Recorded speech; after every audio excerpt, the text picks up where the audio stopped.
rich experience in coaching, mentorship, leadership coaching, and training, of course. And he has been an agile coach and consultant for various clients across the domain. So it's my honor and privilege to invite Ajeet Singh for today's session. And the topic what he is going to talk about is about grow your teams with brain-based learnings. To be very honest, I'm not a subject matter expert in this. I think I will leave Ajeet to actually walk us through what exactly is brain-based learning all about, and how we can apply this into our coaching stances and coaching journey. So on that note, I will like to welcome Ajeet once again and hand over the baton to you, Ajeet. Over to you, Ajeet. All yours from here. Thank you, Ashutosh. Such a privilege to be at this platform. I've been joining this platform before as an audience, and that's where I got benefited by different speakers. And today is my chance, my opportunity to take the stage, and I'm really excited about it. So let me share my screen. Okay. So is my screen visible? Yes, Ajeet, it is visible. You can put it in the presentation mode. Yeah, definitely. Yeah, now it is visible. All right. So thanks for handling it over, and thanks for this opportunity, Ashutosh, and welcome all those who are present in the Zoom meeting and those who are watching it live. The topic that I'm going to present is grow your teams with brain-based learnings. Right? So the agenda for today is we'll try to understand the importance of agile education for teams growth. We'll see what is the need for accelerated learning outcomes, what and why your brain-based learning, one brain-based learning technique that I'll cover up, and one real-world application so that you get a hang of it, as in what does it mean to be applying this brain-based learning that you learned today back to your work, and then we'll have a question answer session after that. So starting with the agile education, right, and its importance for the team's growth. If you look at the 15th state of Agile, which is the last one, 2021, and one section that draws everyone's attention is the most significant barriers to adopting and scaling Agile. Then comes these two things very much highlighted there, which is that 42% respondent says that we cannot adopt Agile, we cannot scale Agile because of the lack of skills, experience with Agile methods. And 35% of them says that insufficient training and education is another reason for this.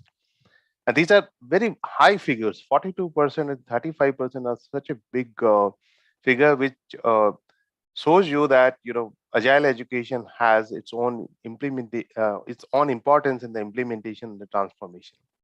So what does it inform to us? It informs to us that for successful agile adoption and transformation, we have to put the education first. Right from day one, where we're going to bring the teams on board, are they properly trained? Do they understand what kind of journey they are going to take? What kind of expectations they have? Do they know the practices, terms, stakeholders, structural changes, and everything? And that's where this education comes handy. And it's just not the beginning, but it goes hand in hand till the implementations are over, and even to the stage where it has happened, but then I just say change happens in the layers. You would pretty much be requiring some handholding, and that's where also need-based education would always be there. Second thing that it informs among many regions that might be present is that your education has to be competence-based, it has to be skill-oriented, and that it has to be media-based learning, right? Introducing the games, videos, colors, images, those sort of things makes more impact in your learning experiences than traditional learnings. Agile education also, for teams growth is something that should be sustainable, so that it is embedded in everyday's work. Your learnings are embedded in part and parcel of your work that you're doing. It's not a separate activity. It also informs that that agile education should be good enough to cultivate the learning agility, right? Preparing that kind of mindset, awareness, so that teams do know what kind of learning journey they have to take on for any kind of ambiguous and complex work situations that come across to them. And very importantly, finally, the learning has to be personalized, right? Not every person is same. Everybody has a different way of interpreting, have different needs.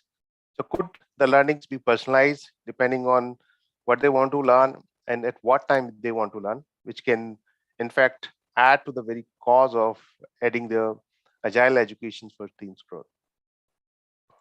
Now we are talking about the learning. The traditional learning, as we know, right, hasn't been that effective. I've been teaching agile as long as 2016, right, where I started conducting some workshop in live big hall room setup and even in the virtual environment. And whenever I had these teams conducted this training and came back, and I tried to understand whether they've got it, what I intended to convey to them, though the feedback came good, but then I really found them struggling because it was a kind of monologue which was happening when, I was trying to teach something and they were trying to observe to best of their capacities, something they could, something they could not. And it's not just me, I'm just trying to cite my example, but then even I attended a couple of trainings where I realized that many trainers would make a person sit for long hours and then they are stuck to the seat, and the facts and the data from the books are published and they're more in the observing mode than anything else, and there's no activity happening. What is the disadvantage of it? Disadvantage is that everything goes mechanical, right? Whatever they learn is brittle. It just disappear after a couple of days, and then people are half-hearted. It's just being pushed on them. They are not part of it, so it's just becoming experience where what they can observe they will, otherwise they probably leave aside what they cannot. And in that, the traditional learning style goes on becoming ineffective in most of the time. So what is the solution for it, right? The solution for that is accelerated learning. When we say accelerated learning, we are talking about learning more in less time. And this is something which started long back in 1970.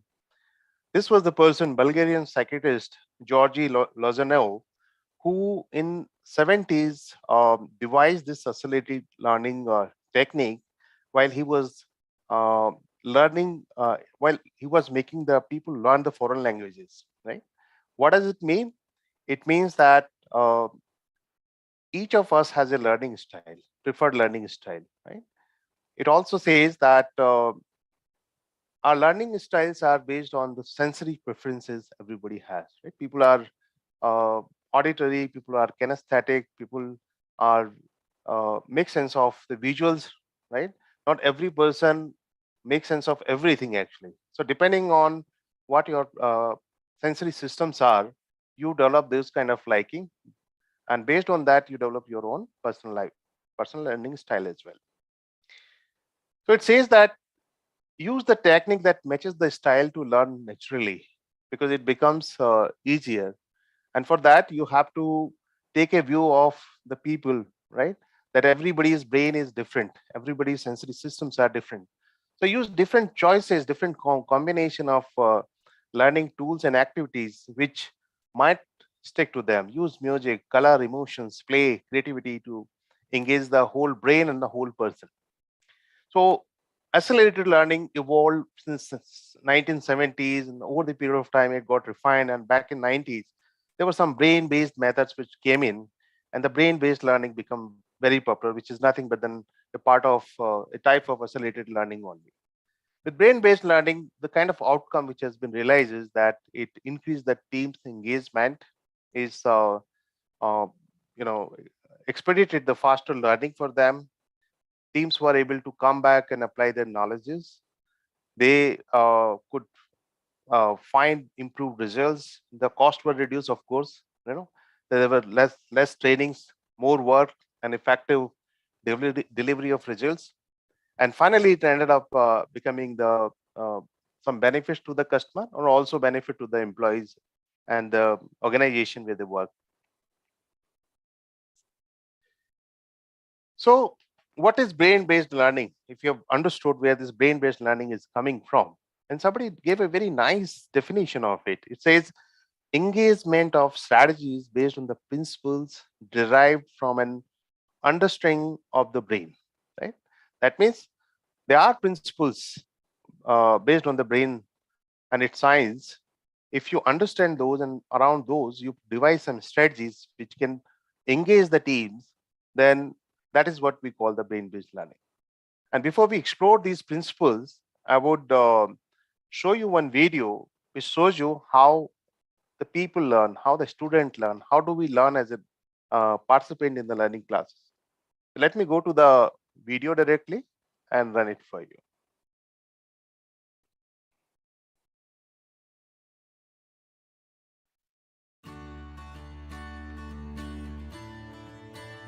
Meet your brain.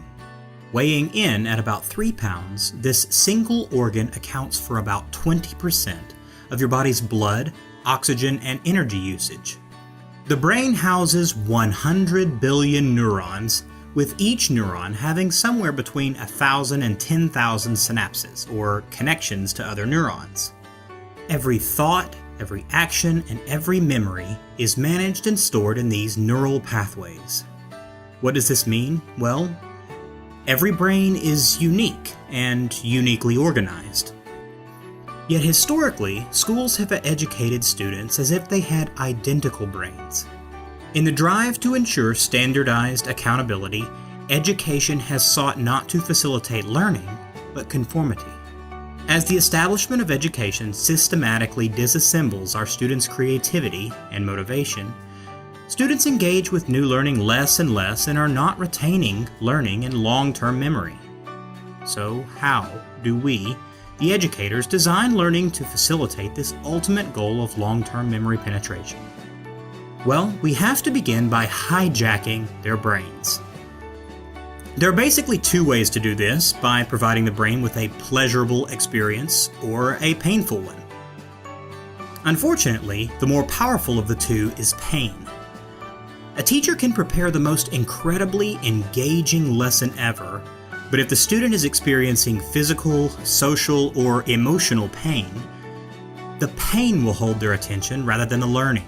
To stop this from happening, we must begin by ensuring that each student has a safe, risk-free learning environment. So that leaves pleasure as the best way to engage the brains of our students. To make learning pleasurable, it must be relevant, meaningful, and enjoyable. So just ask yourself one simple question. Would I enjoy sitting in my class all day, every day? But remember, every brain is unique. Therefore, when introducing new information, teachers must provide students with multiple entry points to the learning. This means drawing upon students' interests, prior knowledge, and past experiences. Then, students often need multiple solution paths to connect with the new learning. When new information is introduced, the brain has to find a way to reconcile it with prior learning. This process is called cognitive conflict. Teachers often try to shield their students from cognitive conflict because the process can be frustrating. But to truly ensure that the information is mastered, students must be allowed to struggle and resolve their cognitive conflict. So how do we motivate students to endure this struggle? Well, research into cognitive psychology tells us that there are 3 key ingredients to intrinsic motivation. The first is autonomy. Giving students opportunities to make meaningful choices during the learning process gives them a sense of empowerment. The second is connection. This ingredient has 2 pieces. Students need to connect to each other collaboratively and also to the real world. This satisfies a relational need in the brain that helps motivate students. The third is the pursuit of curiosity in the progression towards mastery. This requires a balance between 2 variables, challenge and ability. If the challenge is low and ability is high, the brain becomes bored. If a challenge is too high and the ability is too low, the brain becomes stressed. A balance is needed between the 2. And when the brain finds a challenge that is perfectly balanced with ability, the result is called flow. And it is the most intense enjoyment of learning that the brain can experience. When the three ingredients of autonomy, connection, and progression towards mastery are mixed together in the brain, the result is a storm of motivation. But the brain still has two other key needs to be able to struggle through and resolve cognitive conflict. The first is activity. If the brain encounters new information in a passive state, the result is passive learning, which has little chance of being encoded in long-term memory. By activating the student's biology through movement and multisensory experience, the brain begins to experience active learning, which is much more memorable. The final ingredient for long-term memory learning is self-reflection. This is the pillar that sustains the student through the struggles of cognitive conflict to translate learning to long-term memory. When these brain-compatible strategies are applied every day in every class, the result becomes exponential. With each passing year, students recall more and more prior learning from long-term memory, and the cycle of learning only grows.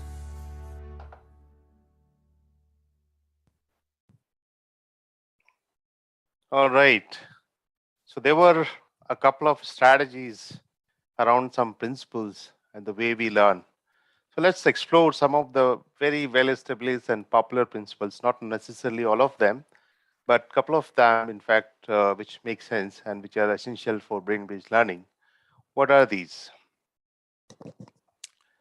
The first one is health and exercise, right? Your brain needs oxygen. So whenever you're learning, you really don't want to sit for long hours. What you want to do is get engaged in some sort of activities, right? Walk around, or maybe stretch, so that you're getting that oxygen and you're active. And when you're active, your learning abilities increases. Second principle is that brain is unique, right? Everybody is the product of their own genetics and experience. Everybody has their own experiences embedded in them. So they have a different sensory system, right? As I said, somebody wants to make sense of the situation or learning aspects by visualizing. Somebody wants to just listen to it. Somebody wants to feel it. Somebody wants to interact. So that has to be factored in. People need to be provided different kind of choices based on where different kind of people with the different backgrounds and different abilities they come from. Positive emotions, right? Everybody has emotional aspects attached to it, right? Because end of the day, we are working with the brain, and those emotions emerges when we are learning something, and they take part to stabilize that learning in our memory, because of the biases that we have, because of the self-esteem that we have, because of the different personality aspect we have. And in that, we need to ensure that people come in an environment which is supportive, which is provides respect to each other, and which is provide a kind of environment which is accepting everyone, right?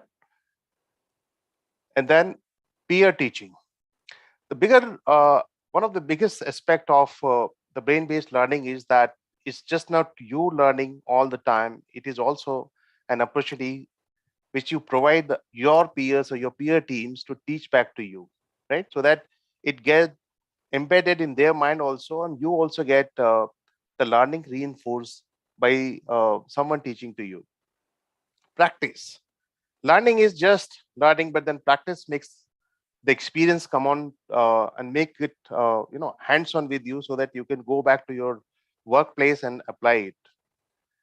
Then comes the spaced limited sessions, right? Don't try to run the classes for 8 hours or 4 hours. Try to divide it into some spaced learnings when you would like to teach it for 3 hours at a stretch in a limited sessions, and then another class after say 2 days or 3 days. At least 1 day difference would be sufficient, so that people are able to understand and internalize it, and think about it, make sense of it, go and try something, and when they come back to the next class, they will have questions from their experiences they would like to clarify and consolidate, reinforce in the memory again. Meaningful information, and this is very important, right? Our brain makes sense of what we know already or what we are familiar with it, but it is also very much interested in the novel stimuli, right? The new things, new experiences. It is always curious to learn. So provide choices, different kind of choices, and choices has to be between the ability and the graph that we've seen, right? It should be between the knowledge and the ability, something which people can try on, having come from different kind of abilities all over. Less stress. It talks about psychological safety, right? Set the expectation high, but in a subtle way. So that can be done when you are bringing the people. You really don't want to challenge them as in what is they've learned or what they have achieved from the sessions or what they're doing. In fact, you're leaving them to explore their own actually in the breakout or in the activities and all that, providing them the safe space where they're not accountable or responsible to show what progress they've made, but then learning happens naturally in a stress-free environment. Stimulation, use images, use videos, use games, so that it stimulates the brain and you make best of it. And finally, written and verbal, right? So that there are many activities like think and write and all that. You not only talk to each other by saying what you learn, you also go on writing back what you've seen, like in this video today, right? Whatever you learn, if you start taking a note, you are actually writing, and when you're writing, you are taking it from your short-term memory to the long-term memory. That is the objective. Okay, so now that we have understood what is a brain-based learning, there are different kind of techniques that people use.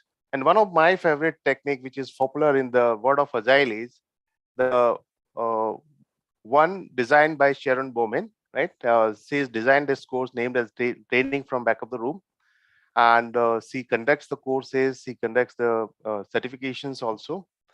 But her technique in the world of brain-based learning is, I think, the most accepted and most talked about. And in fact, being a training from backup the certified training from backup the room certified person, I can say that this was very powerful, and I've been able to use it back at my workplace very effectively. So this is one that we can talk about. There are some other learning technique also. People like to use mind maps sometimes. People like to use different ways of doing it. But this is one which is very relevant in the world of Agile for all of us. So what Sharon Bowman says that you can design the training using 4C maps, right? Your training model could be around the 4C maps. What are these 4Cs? She names it as C1, C2, C3, C4, but then C1 here is actually the correct, where it says that whenever you're coming to a learning space, you would like to connect as what do you already know about it, right? And what would you like to learn further in it, so that you have a connect with the subject. The second thing it says, which is C2 here, says that they are going to learn something new information, new aspects of it, and they're going to reflect back in the class. And once they have understood the information, the new concept, information, they have reflected in what it means for them thoroughly, then comes the practice part, which is the C3, right? Which is where you simulate, as in what is the information that we learn, we're going to practice using some activities and exercises so that it moves to your long-term memory. And then comes the conclusion, which is the C4 here, when you try to summarize as what have you learned from this learning or this training. And then finally, how you going to make use of it when you go back to the work, so that you know how you're going to use this learning also forward. It's just not you're leaving it there. And you also explore what are the follow-ups or future learning that can help you in that space.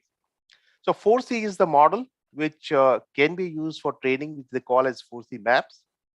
But with 4Cs also comes some principles which are again based on the brain-based principle that has shown up you. But then she has its own interpretation of it. So let's go to that. So these are the 6 brain science principles that Sharon Bowman has offered, right? And she calls them the trumps. So images trumps worlds. By the way, this is not Donald Trump here. Trumps simply means surpasses or prefers, right? So images surpasses the words, talking surpasses the listening, and movement surpasses the sitting, right?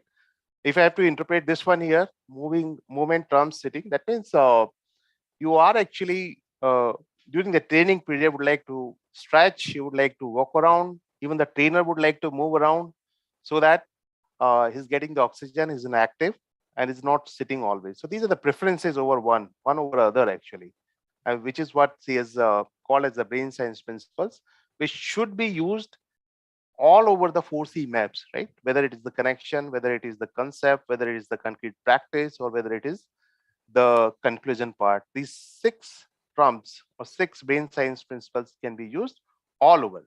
So let's understand what is these principles one by one. So we'll start with the images, trumps, words. So it says that human brain thinks in images first, then words. So why don't we leverage learnings by using more and more images than words? Talking trumps listening. Talking reinforces the content in one's brain. The person who talks most is the most learning. Movement trumps sitting. I think we already talked about it in detail, but then again, it says that more the oxygen, more the energy, more you are alert, more you think, and you learn easily. Writing trumps reading. Learners remember when they write, not simply by reading. And that's very much true in our day-to-day concept, how many books we read actually, and how many we remember actually. Unless I made a note of some books, I still remember what I read about. So it's very much true for our day-to-day learning as well. Shorter terms, longer, right? One of the brain principles that I was talking about, spaced duration that you have to have for your learnings. It says that the learner's attention lessons after about 10 to 20 minutes. So don't have anything beyond 20 minutes. If you're good to space it between 10 to 20 minutes, that's the ideal size. So deliver into the 10, 15 or 20 minute exercises or activities for your trainers, different point of time. And then it says different terms, same. If your human brain is noticing the routine things and the boring thing, it is not going to get activated. People won't draw the attention to that. So it's better that you change anything and everything that you can change in your training, right? Bringing new kind of flavors, new kind of activities, new kind of themes, so that people are engaged to it, and then their brain leverage it in the best of the way. So this is how the 4 C's and 6 terms are embedded into each other. But then the question may come as in, what is the way to use these trumps or 6 principles? Then comes the tools. There are different kind of tools or activities that you can use, right? Like in C1, which is a connection. In the connection, you would like to use, say, movement trumps sitting. People have come and joined in, right? The first thing you can ask them to stretch so that they are all set to start their learning journey, which is part of your warm-up activities, right? And warm-up activities could also be something which you've already given them as a pre-reading material when they have gone through some of the videos, some of the articles and blogs, and they come prepared. Tech check, when you are taking some moment to check your Zoom settings and sound and everything, so that it is ensured that everything will kick off nicely. You can check in them, right? And these tools that I'm presenting here, not a whole list of it. There are hundred of them, just to give it a flavor that all across the trumps fitting into those 4 C's could be different activities and different tools that you can leverage. A lot of them, if you go to the Google, you can find, and you can have a big list of that. Check-in is when you would like to make them mark them present in the meeting or in the training room, and by writing the name or by putting the city they come from or their favorite sport, and then you send them to the breakout room where they in the pairs where they're talking about what do they want to learn with each other, what they already know about the subject. And then you go on taking them to the quick shot where you have already some notes already written down. You just want them to pick up and arrange them in an order so that they consolidate on their learning, what they have learned from the different things that has been presented to you. Like in our case, if I shown you the video, which I just presented a couple of minutes back, and if I ask you, what are the key things that you learn and how do you would like to put them in the order you understand best, that becomes your quick sort. And when everybody goes on presenting their quick shot on the frame, then probably we can invite them to have a gallery view where one team goes and try to have a look at others' work and see what they have done and how others' gallery is different and what are they learning from that, right? So it is kind of consolidating and reflecting their learning in the connection phase. And then quick draw is another thing, which is where they can simply draw and use the images to make best of their learning. Mix and match could be another thing, which is where the two different sets of things are presented to them and they try to mix to each other what suits what and make the right matches there. Teach back, when you come to the concrete practice phase, you can, one team has done whatever the simulation they have done. They come back and say that this is what we understood of it, and this is how we are going to design for our project back, and this is how we can present it back. So they go on teaching each other, and when they're teaching each other, they are actually kind of reinforcing that learning in their mind. They're learning much better. At the same time, they're all helping others also to learn it, because for them also it is getting reinforced in a different way, because everybody has their own interpretation of what they've learned. And similarly, they can go on closing it using some virtual balls or how about and wow, where they go and provide some comments on what went well in the training and what could have been better. And they maintain some sort of learning log when they put down their key learnings and some follow-ups as in what they're going to do about it in the closure phase. So there are different sets of tools and activities that you can use that part. Now, coming to one example, as in how you can use this brain-based learning in your day-to-day setup.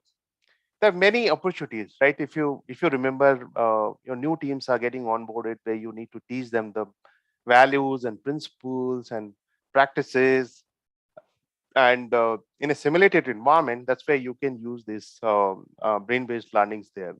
Also, there are opportunities with the product owners, first-time product owners or those who doesn't know what is this epic features, how the stories are splitted, and there's a lot of techniques around the backlog refinement also. Like deep is one, Moscow is another, prioritization techniques, how to create a vertical slice of how to write the user stories, how to write a feature. Now, all these things you can go on designing that workshop using brain-based learning. Here, for example purpose, I am going to use very quickly, in fact, the IP iteration. IP iteration, those who are in SAFe knows, it is innovation and planning iterations, right? This is actually a big surprise for most of the team. Once the PI is started, iteration over iteration, people know what is happening actually. They go on just repeating and getting comfortable with it till the time the IP iteration is going to come up. And that's where there's a lot of things being told to them. There'll be an inspect and adapt event, there'll be innovations, there'll be backlog refinements, there'll be KT in learning, there'll be infrastructure reviews and tools review and anything that you want to do actually. But then does people have an idea about it? One way to do is that you can really put them through the workshop and have them understand what is all about and do some simulation and reinforce that learning back in the mind, get them prepared for that, and you are definitely better placed to have them make it successful than rather simply making them read and having a one way of teaching and explaining them and what is IP iteration, what best they could do. So if I have to design, if you have to design, in fact, everyone has to design, and I'm keeping it very simple for this sake of just clarifying the concept in the interest of time, what could be our connect, right? In this case, the connect, very first connect could be that you already provided some pre-reading materials. When they have gone and read it, some videos have been watched by them, then they come in to check, to write their name and city and favorite movies or sport and things, so that they are present. They're marking themselves in present, and then you send them to the breakout in pairs, and to uh, explain to each other in a safe, psychological safe environment, right? It's not the trainer who's asking. That's why they call it training from the back of the room. That trainer is staying back in the room, but then he's making the people talk to each other when they explain us what they have understood from the IT iterations, what are the expectations from the class. Then they come on writing on the board so that it's visible to everyone. A consolidated view of what they want to learn is presented to the trainer as well. Then comes the concept, right? The best way could be like you show some video as what is the IP iteration, innovation and planning iteration, or maybe some customer's experience who has already gone through that, what kind of experience he has gone through, what kind of challenges he's seen, and then ask people to write down, right? Think and write. What have they observed about it, right? What do they think they could have done different? You can also use the chat storm, right? When you ask everybody to think something different which was not present in the video, but then still part of your innovation planning. It aligns to that objective, and all of them go on suddenly putting their comments, and there are a whole lot of things emerges which is available to everyone to root and borrow the ideas how differently it could have been. So once you develop the concept, you move on to the practice part, concrete practice part, right? Where you can design a simulation, maybe day 1 to then day 12, and then you put some stickies out with different activities, and you ask them that literally simulate what are you doing in the IP iteration for next 10 days, whom do you need, and what time you going to schedule, what session, what kind of support you need. And all those things they can think in advance, they can simulate, and that's where they get the idea. They get into the understanding what are the gaps that we haven't thought about, because they are collectively working in a team setup. So one person, other person, everybody has different ideas. At the same time, they're getting engaged because of those brain-based setup and the principles being followed in the underlying in this training setup. So they simulate, then they go on teaching back to each other. One team comes out from the room, it explains to the others what they have thought about it. The other team also comes out explaining it. That's where they are learning from each other. They are reinforcing their learnings as well. Finally, you can conclude with a virtual ball where everybody throws a virtual ball to other person, and those who gets the ball is going to summarize his learning. And then there's a board. They are going to write down their key learnings, which they're going to take back to their workplace. And then there will be some follow-ups when people would like to refer the future readings and work, so that this learning journey can continue, and they can achieve, bring on that learning agility that they talked about, that I talked about in the beginning, so that whenever these kind of situations emerges, because training and learning needs will always be there, but then these kind of trainings will build that kind of mindset and awareness when people can go back and search and find what best suits to their situations and immediate learning needs, and they can right away jump onto that. All right, so this was one example. There are some references which I use to come up with this presentation. You can take a note of it if you want. These are very good reading, in fact. And the time for question and answer. Ashutosh, I hopefully completed in a time given to me. Yes, absolutely. I mean, that was bang on time. So thanks, Ajeet. Yeah, I know.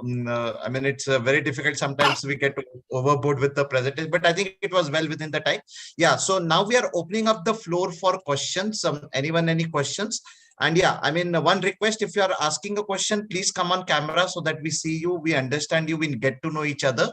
And yeah, Ajeet is also available on LinkedIn. In fact, he has got his own YouTube channel also. You can search for that.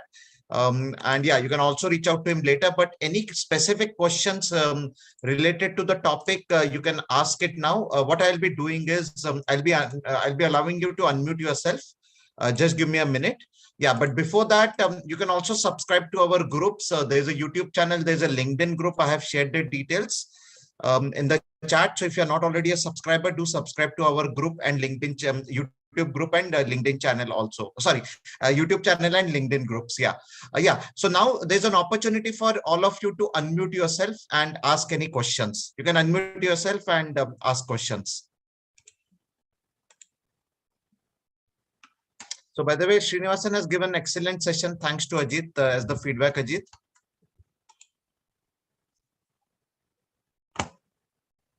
Yeah, Ajeet, I think you're on mute. Sorry. You went on mute. Sorry about that. Yeah. Yeah. Anyone, any questions? And those of you who are on LinkedIn, you can ask Ajeet questions later on also. I mean, of course, you will get an opportunity to ask questions. But yeah, anyone in the Zoom meeting, if you want to ask a question, please unmute yourself and you can ask the question.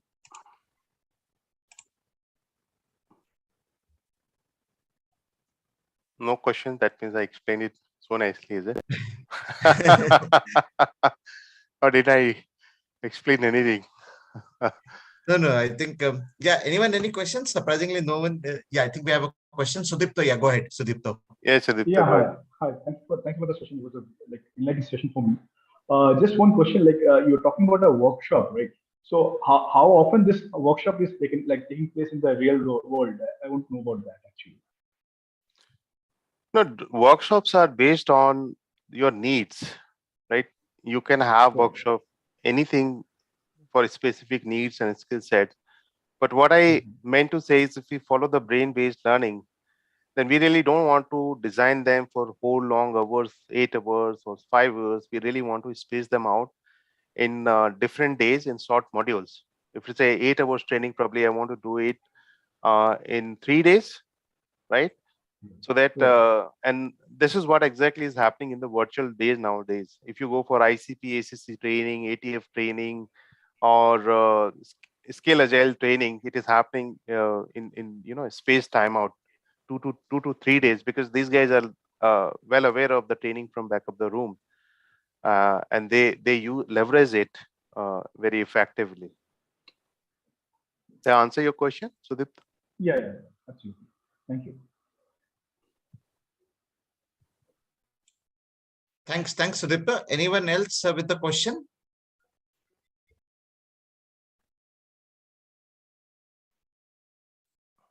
You can also type in the question in the chat in case you want to feel it better. That's a better way of asking. You can type in the chat also.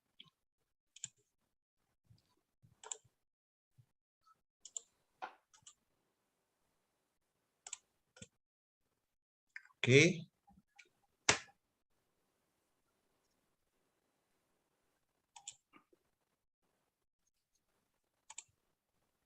Yeah, anyone else? One last opportunity before we.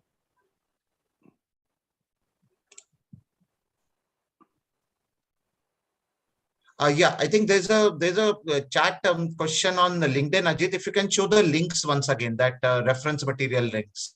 Maybe you can share it here. Yeah, people on LinkedIn also will be able to view it. Yeah. It's one question on LinkedIn. Yeah, here it is. Yeah, so I think someone had asked this on LinkedIn, so I'm just putting forward that question here. I shared my screen. Okay, yeah, I can see that. Thanks, Ajit. Yeah.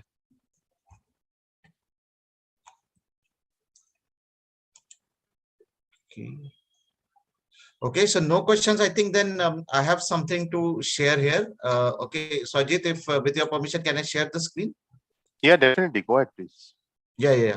Okay, so yeah, I think as I said, you can always reach out to Ajit at a later point in time. I'm sure many of you are already connected with him, and you might be also you might have also seen his YouTube channel. And yeah, one small thing from our side, Ajit, just as a token of appreciation for the good work what you have done, we want to present you with this certificate from our coaching community, Pune Agile Thought Leaders. I know it's not something which will compensate the 1 hour what you have spent with us, but just a token of appreciation from our side for volunteering to speak up and enlightening us on this topic. So this is what we have from our side. So requesting you to accept it. And yeah, that's what I wanted to do it here. Thank you, Ashutosh. This means a lot to me. Really honored, really honored. Thanks for it. And thanks for this opportunity to come to this platform and talk about something that I'm very passionate about. And thanks to all of you for being present and listening to me here and providing your input. Okay. Yeah, sure. Anyways, thanks. And yeah, we have more speakers coming up in next few weeks. So keep watching the channel. I mean, as I said, I have shared the LinkedIn group also. If you are on the LinkedIn group, you will come to know about our sessions. We also have a YouTube channel where it is getting feeded right now. And yeah, if there are no further questions, I think we can then close the session. And yeah, once again, thanks, Ajeet, for the wonderful session. It was wonderful to interact with you. And to everyone and Ajeet, a very happy weekend and stay healthy, stay safe. Thanks a lot. Thank you all. Thank you. Yeah, bye. Bye. Thank you. Yeah.